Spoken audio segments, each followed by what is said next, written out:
요즘 아파트에서 기둥이 부실하다는 의미로 순살 아파트라는 용어를 사용하고 있습니다. 기둥에 철근이 들어가서 건물의 하중을 받쳐주어야 할 것에 그 있어야 할 철근이 누락된 것을 일컬어서 순살 아파트 이렇게 부르죠. 건물의 철근이 누락되다 보니까 아파트 지하 주차장부터 시작해서 무너지기 시작합니다. 근데 이런 일들은 아파트뿐만이 아니라 사람에게도 일어납니다. 멀쩡하게 보이던 사람이 어느 날 한순간에 주저앉고 무너지는 일들이 생깁니다. 외부의 충격과 바람에 견디고 지탱해야 할 철근처럼, 있어야 할 철근처럼 사람 속에 여러 가지 외부적인 그런 환경에 버텨져야 할 그런 뼈대가 없는 순살로 살기 때문이지요. 12아들을 향한 야곱의 이 축복을 보면서 순살이라는 이 말이 떠올랐습니다. 아버지 야곱의 축복엔 아들의 삶이 담겨 있죠. 그냥 무턱대고 그냥 이렇게 아들을 향해서 비는 이 기도가 아니지요. 그들의 품성과 신앙이, 그리고 그들이 걸어왔던 그 길들이, 하나하나의 점들이 연결된 선들이 마치 구조물처럼 엮여져서 하나의 건물의 형태로 그렇게 서 있습니다. 근데 이 건물들을 진단해 보니까 그 안에 뼈대가 있느냐 없느냐, 순살이냐 뼈대냐, 이렇게 나누어지고 있다는 겁니다. 지금까지 그들이 살아왔던 삶의 겉모습을 보면 굉장히 그럴듯한데, 그런데 가만히 들여다보니까 그 안에 겹겹겹겹이 그것을 지탱해야 될 그런 구조물들이 없이 그냥 성질대로 살아왔는 이런 모습들이 보입니다. 아니면 내면을 신앙으로 다듬으면서 단단한 성품으로 그렇게 일구어 왔는지, 그런 구조로 살아왔는지, 이런 부분들이 진단 결과 나타난다는 것이죠. 야곱은 그것을 아주 상징적으로 또는 집약적으로 은유적 표현을 해가면서 그들이 앞으로 어떻게 살지에 대해서 예언하는 것 같이 보입니다. 우리 됨됨이 또는 모습이라는 게 어느 날 하늘에서 뚝딱 떨어져 와서 40대의 나의 모습, 50대의 나의 모습 또는 그 이상의 나의 모습으로 그렇게 자리하는 게 아니지요. 어제의 내 모습이 오늘의 내 모습을 만들어 온 거지요. 그리고 오늘의 내 모습이 또 내일의 내 모습을 만들어 가고 있는 거죠. 야곱의 축복은 이 아들들로 하여금 바로 그것을 보게 합니다. 네가 지금의 이 모습이 있는 게 과거에 네가 어떻게 살아왔는지가 오늘의 네 모습으로 있다, 이것을 보게 하는 거죠. 그리고 이 모습대로 그대로 살면은 너는 언젠가 이런 모습대로 그대로 살게 될 거야. 야곱의 축복을 받은 이 아들들의 모습을 보면은 유다, 단, 아셀, 납달리, 요셉, 그리고 베냐민 등이죠. 반면에 이 아버지의 저주를 받은 것 같은 이 쓴소리를 들은 것은 르우벤, 시몬, 그리고 이사갈, 스불론 같은 이런 아들들이죠. 그렇지만 이 쓴소리를 깊숙이 들여다보면은 결코 저주 같은 쓴소리가 아니라 이 아들들을 진심으로 생각하는 아버지의 축복이라는 것을 알게 됩니다. 왜냐하면 이대로 안 살면 너는 망가질 수밖에 없어. 이대로 안 살면 너는 무너질 수밖에 없어. 지금이라도 뼈대를 만들어, 구조를 만들어, 이런 아버지의 말이기 때문에 축복이라는 거죠. 르우벤에 이은 야곱의 이 축복은 둘째와 셋째인 시므온과 레위를 함께 묶어서 지금 언급합니다. 창세기 49장 5절입니다. 시므온과 레위는 형제요, 그들의 칼은 폭력의 도구로다. 아니, 모두가 다 형제인데 왜 여기서 이 둘을 형제라고 이야기합니까? 어머니가 같기 때문입니다. 레아라는 어머니 밑에서 태어나고 자랐던 한 형제라는 거죠. 그런데 그들의 칼은 폭력의 도구라는 이 말은 무슨 의미일까요? 이 폭력의 도구라고 할 때 폭력이라는 말이 원어 히브리어로 하면 참 재밌는 단어입니다. 하마스입니다. 근데 이 하마스, 그러니까 갑자기 팔레스틴의 무장단체, 정당이기도 하고 또 무장단체이기도 한 이 하마스가 떠오르시죠. 근데 하마스라는 팔레스타인의 무장단체는 실은 조금 다릅니다.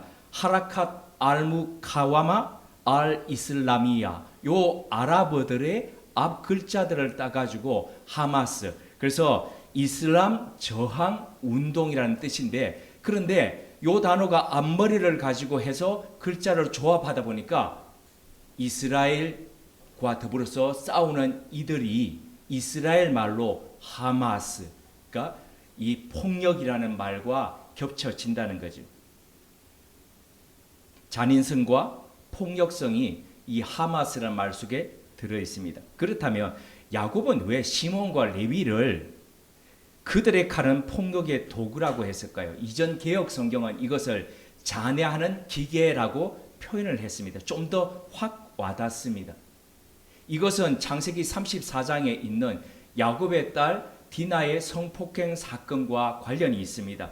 시몬과 레위는 세겜 땅에 살고 있던 하몰의 아들, 그러니까 세겜 족속의 추장이었던 이 세겜에게서부터 성폭행을 당한 여동생의 복수를 위해서 세겜을 속이죠. 너희 족속들이 모두 다 할례를 받게 되면 그때 집안 대 집안으로 혼인관계를 맺자. 이 세겜은 혼인관계를 맺으면 저들의 많은 재산이 다 우리들의 재산이 될 것 같다라고 그 성읍 아래에 있는 모든 남자들을 설득시킵니다. 그리고 할례를 받고 난 뒤에 3일째 되던 날에 이 시몬과 레위는 가서 모든 세겜성의 남자들을 다 도륙하고 살육해버렸습니다.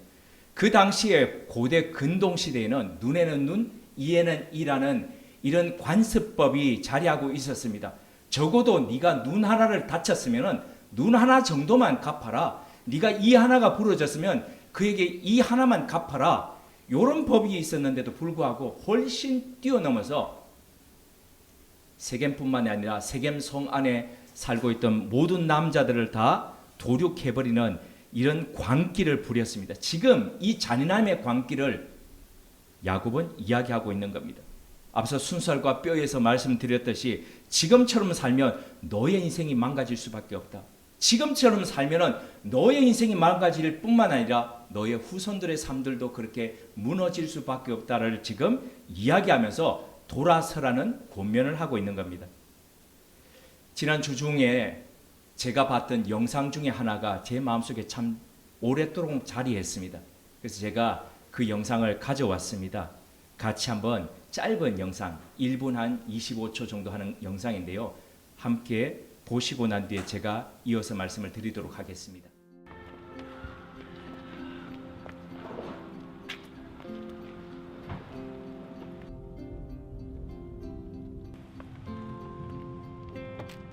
Tommy? Yes, come on in. How you doing? Good. 23rd and Broadway. Yes, sir. Yes, sir. Let's go. How are you today? I'm doing good. There's so much to do. So much to do. Whoa! Whoa! Watch out! Whoa, that was close. What the hell? You almost hit me. Where did you learn to drive? Hey, you mad? Give me late now. No. How are you so calm and so friendly? This guy almost ruined your car and sent us to the hospital. Well, I'll tell you something, man. People are like garbage trucks. Really? Now, how's that? Well, they run around with garbage, and they're full of disappointment, full of frustration, full of anger. And when their garbage piles up, they need a place to dump it on. And sometimes they'll dump it on you. But you know what? You don't take it personal. You just wave, smile, you wish them well, and you move on. Don't let their garbage spread to the people at work, at home, or on the streets. You love those who treat you right, and you pray for those who don't. See, now life is 10% of what you make it. The other 90 is how you take it.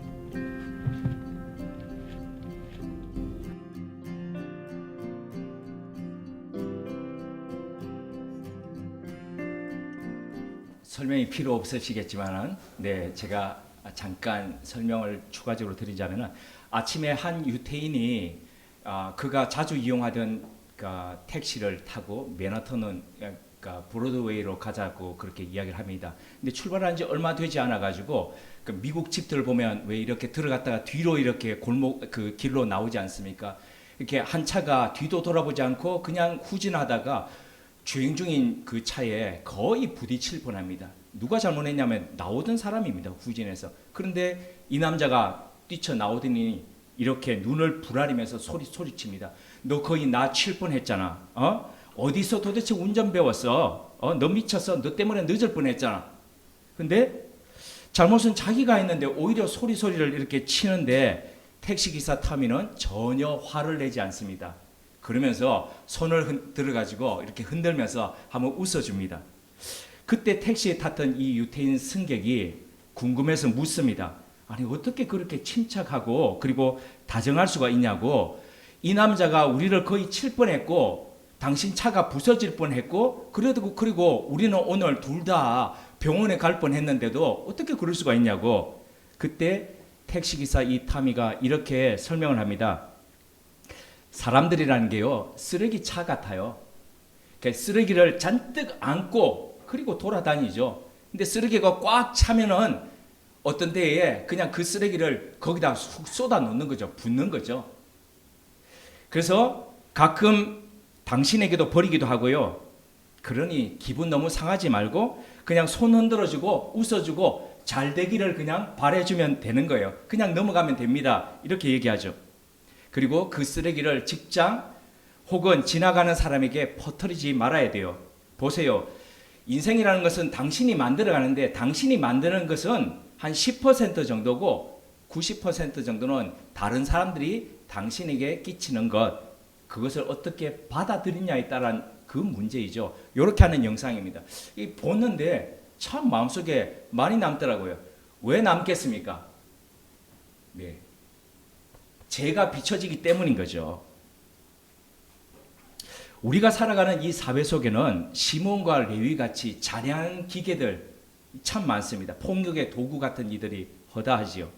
말과 행동으로 자신들 속에 있는 실망감과 그리고 좌절과 분노의 쓰레기를 쏟아붓습니다. 그런 쓰레기 차 앞에서 같은 쓰레기로 반응하고 대응하고 그렇게 살기보다는 우리는 손을 흔들어서 웃어주면서 축복해주고 그렇게 가면 어떨까요? 동시에 우리 또한 우리 자신들이 쓰레기 차로 살 수 있습니다. 누군가를 향해서 화가 쫙 올라올 때에 돌아보는 거죠. 아, 내 속에 또 쓰레기가 꽉 차 있는 거구나. 그의 문제, 그녀의 문제가 아니라 아, 내 안에 이런 쓰레기가 꽉 차 있구나. 그러면서 우리는 이것을 인지하면서 하나님 앞에 하나님 제 안에 또 이것이 가득 차 있습니다. 그러면서 비워내면 어떨까요? 이렇게 우리 자신의 감정을 하나님 앞에 훈련되게 그리고 길들여져 가면은 우리는 비로소 온유한 사람이 됩니다. 온유한 사람이라는 게 사람 쇠장띠 매우 젠틀하구나 하는 그게 온유가 아니라 성경의 온유라는 것은 길들여졌다는 거거든요. 트레인드 되었다는 거. 그래서 야생마가 전혀 이렇게 힘을 잃지 않으면서도 길들여져서 주인이 원하는 대로 달리고 멈출 수 있는 그런 성품으로 되는 것, 이게 바로 온유하게 되는 것이거든요.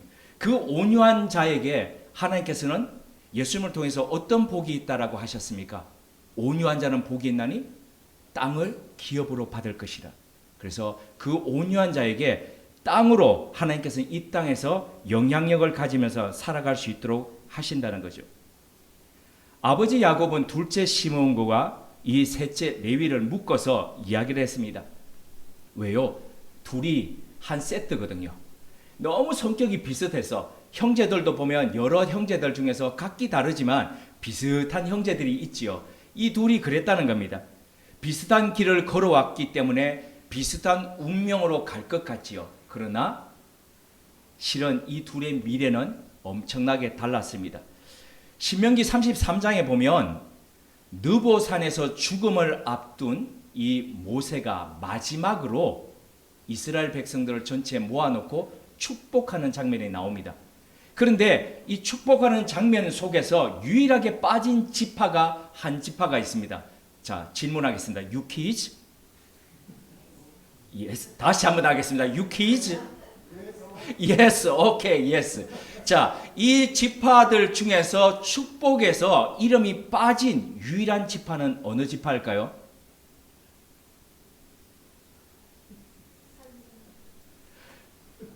자, 맥락 속에서 보면은 굉장히 쉽습니다. 지금까지 했던 맥락 속에서 보면, 자, 맥락 속에서 땅을 기업으로 얻을 것이라. 누가 땅을 기업으로 얻습니까? 온유한 사람이 얻습니다. 자, 그런데 온유하지 못한 아들이 둘이 있습니다. 근데 자, 둘 중에 하나 50%입니다.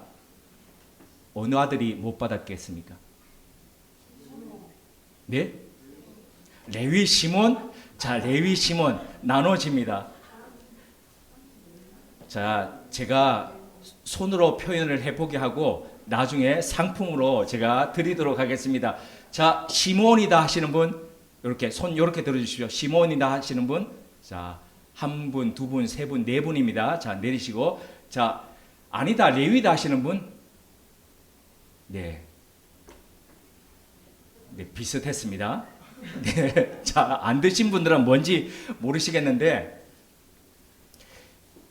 땅을 기업으로 얻지 못했던 이것은 네, 레위도 받지 못했고, 그런데 뭐 시몬도 그렇습니다. 그런데 여기서 빠졌던 지파는 시몬입니다.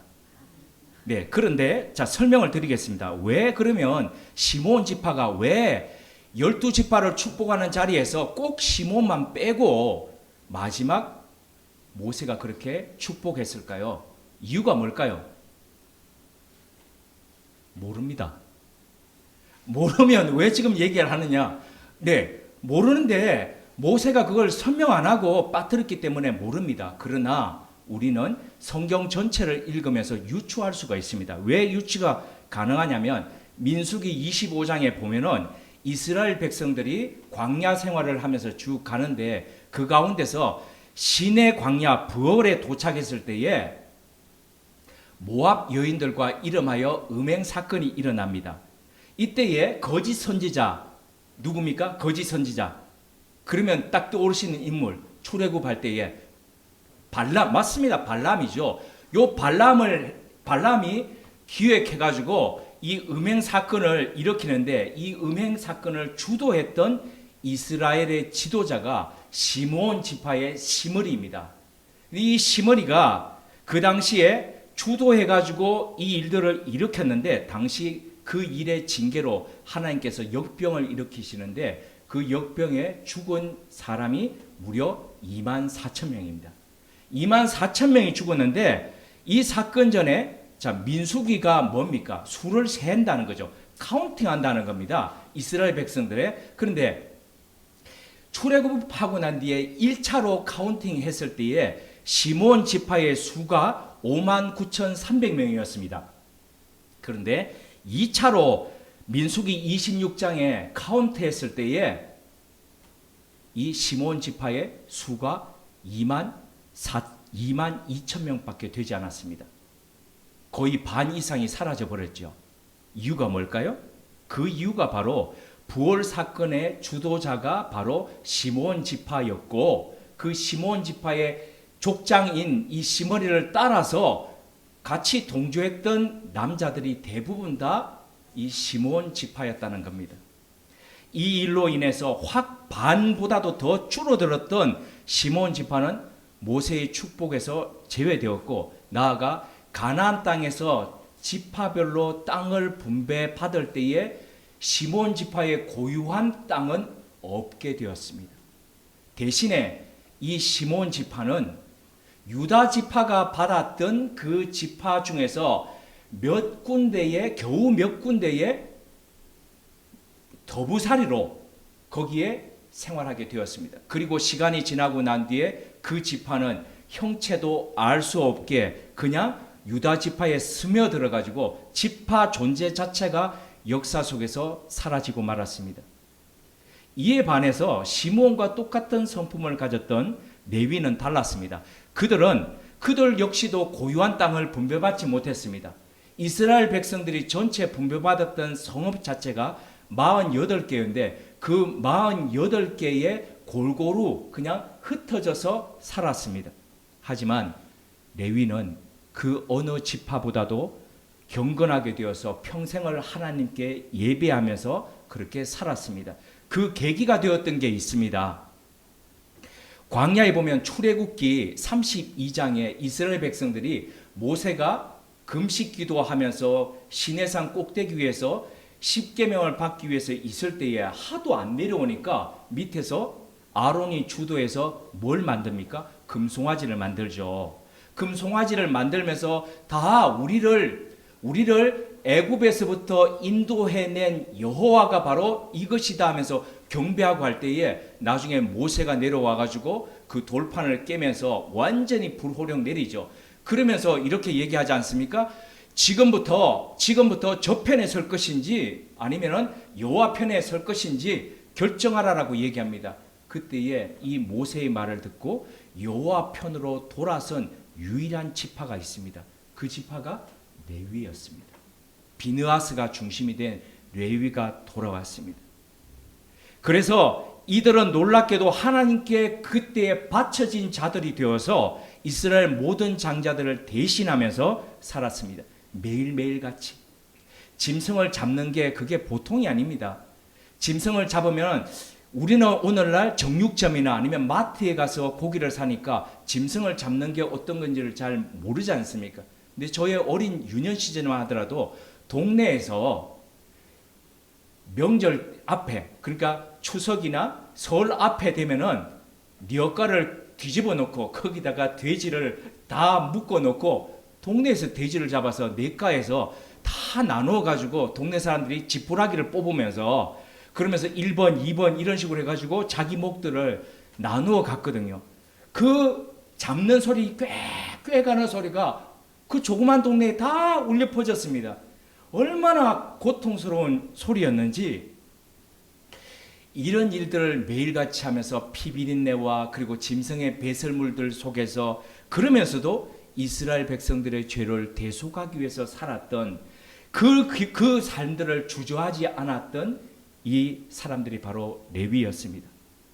이런 레위 자손 중에 고라 자손들은 조상들로 인해서 굉장히 아픔이 있었던 레위 족속이죠. 그런데도 불구하고 그들의 소명을 잊지 않고 살았던 사람들인데 다음과 같이 그 삶을 고백하면서 감사의 노래로 남겼습니다. 우리 한번 찾아보시겠습니다. 시편 84편 10절에서 12절입니다. 시편 84편 10절에서 12절입니다.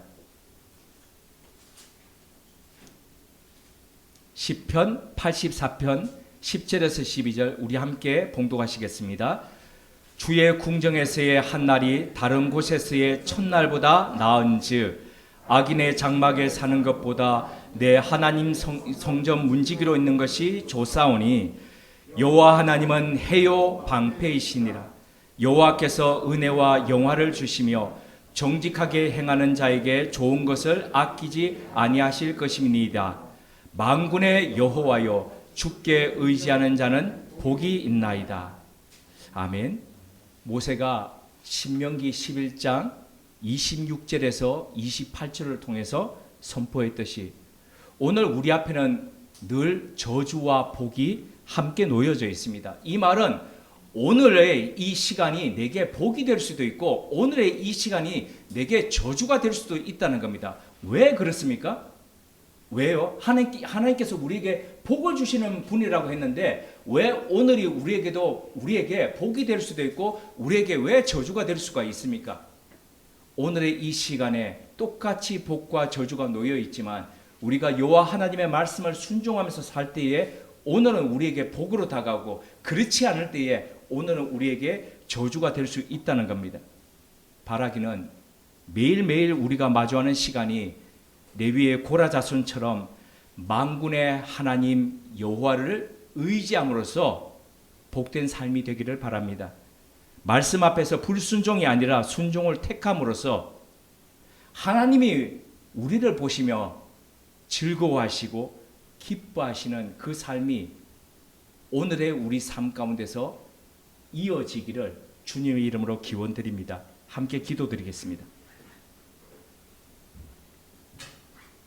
하나님, 하루 또 하루가 모여 이루어가는 우리 삶의 건물이 뼈대 없는 순살되지 않기를 원합니다. 내면이 주님의 말씀으로 단단히 채워져 어떤 외력에도 요동치 않는 믿음의 장인들 되게 하옵소서. 마음 깊은 곳에 또아리를 틀고 기회가 되면 꿈틀거리며 공격성을 띠는 폭력의 도구가 사라지게 하옵소서.